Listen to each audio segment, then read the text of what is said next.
Every single thing happening on this iPad right now, this video, the code running YouTube, your favorite video game, it's just a series of ones and zeros. Computers are incredibly smart, but they can only really count to one.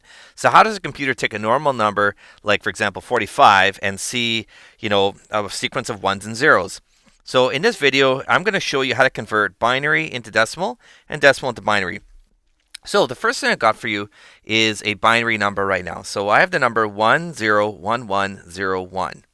Now, this here, it has a subscript of 2. That indicates to me that this is a binary number. A binary number, why it's called a binary number is because a binary number only has 2 options. You can either make numbers that have a 1 or a 0 in it, and that's it. Now, you might be wondering, okay, why do computers only understand ones and zeros? There's a lot of reasons for it, but a real simple explanation is if you think about, for example, a copper wire, and let's imagine there's electricity that can go through that wire. That electricity is either on or off, okay?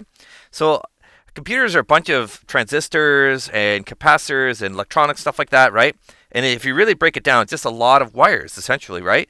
So you can think of it as basically a 1 is sort of like on, and a 0 is like off. So it's like a sequence of ones and zeros, so like on, off, on, off. Think about it like a light switch. It'd be very, very similar. Now, it's a bit more complex than that, but that is a very simple, dumbed-down way you can think about it, right? But when we get a binary number, we need to actually understand what that actually means. So this quick example I've got right here, so I'm just going to erase this on the side. Let's show you how to actually solve one. So we got 101101. That's binary. I know it's binary because it has a little subscript 2. And I want to turn it into a decimal number. So there's a bunch of different techniques in order to solve this. But the easiest way that I've seen is to think about all of the powers of 2.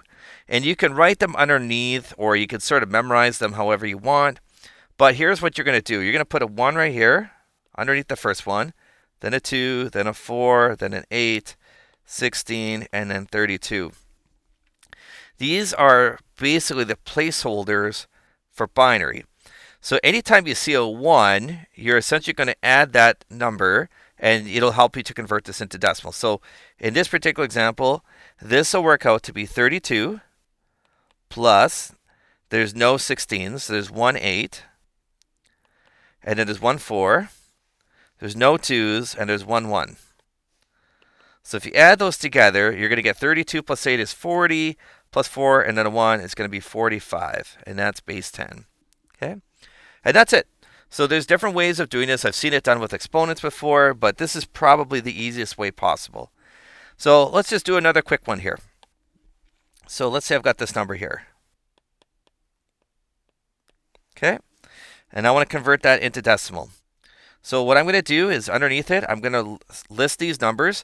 All the powers of 2, but I'm going to start with 1. So the first one's like 2 to the 0. So that's 1, then it's 2, then it's 4, then it's 8, 16. I got to write small here. 32, 64, and next will be 128. Okay, so for converting this over, we're going to add 128 plus, it looks like we got a 32. A 16, an 8, there's no 4s or 2s, and there's also a 1. So for this one, I'm just going to use my calculator here. 128 plus 32 plus 16 plus 8 plus 1. It's 185. So that's 185 base 10. Now the 10 there, you might be wondering, okay, why did you label that with a 10? The 10 indicates that this is a decimal number. And a decimal number is basically our normal number system. So, for example, decimal numbers, they always use the digits 0, 1, 2, 3, dot, dot, dot, up to 9. And if you count those, there are 10 possible digits or characters that we're allowed to use. So any number you can think of, it's going to use the numbers from 0 to 9, right? Any number you can think of is going to use those. That's our, quote, normal number systems. That's called the decimal number system.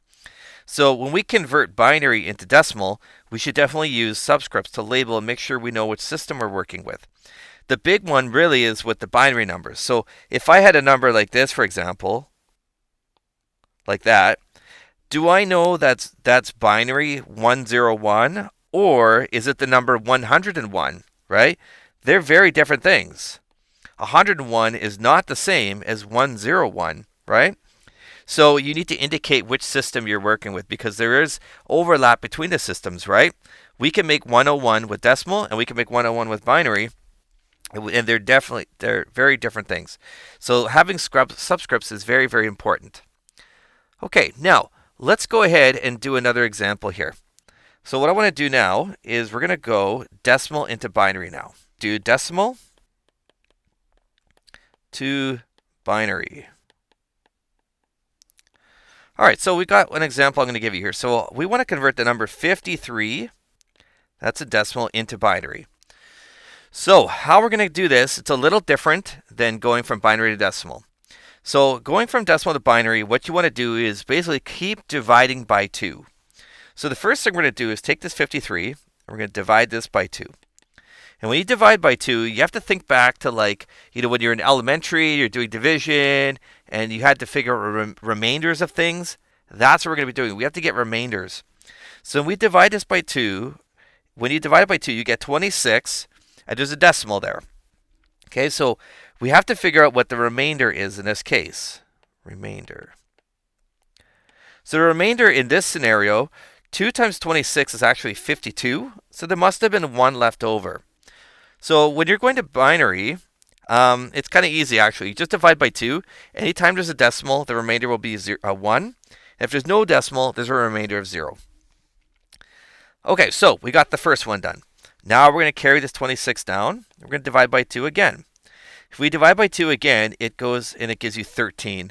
And it actually worked out even. There is no decimal, which means there is no remainder left. The next thing we do is we take the 13, we divide that by 2. We divide that by 2, you're going to end up with 6. And 2 times 6 is 12, which means there must have been 1 left over when I divided by 13, right? Or 13 divided by 2. Then we carry the 6 down. 6 divided by 2, that's going to work out to be 3. And that worked out even. There is no remainder because 2 times 3 is 6. And so there was nothing left over, no remainder. Carry the 3 down. 3 divided by 2, it's equal to 1. It goes in once, and there would be 1 left over. And then when we get down to the last step, we get 1. 1 divided by 2 goes in no times, and there's 1 left over. And that's the end of the sequence. Okay. Now, the key here is we have our sequence of digits, but we have to read it in the right order. When you go into binary, you always have to read bottom up. Okay. So the answer to this is this. So 53 in decimal, what that equals is 110101 in binary. Okay. So that's it. So I hope that makes some sense, and hopefully these couple examples are going to help you out in the future. Remember, if you thought this video was good and you want to see more of my content, like and subscribe, and write a comment down below if there's anything else giving you trouble. I'm thinking about making some videos in octal and hex coming up, and hopefully I'll see you in the next one.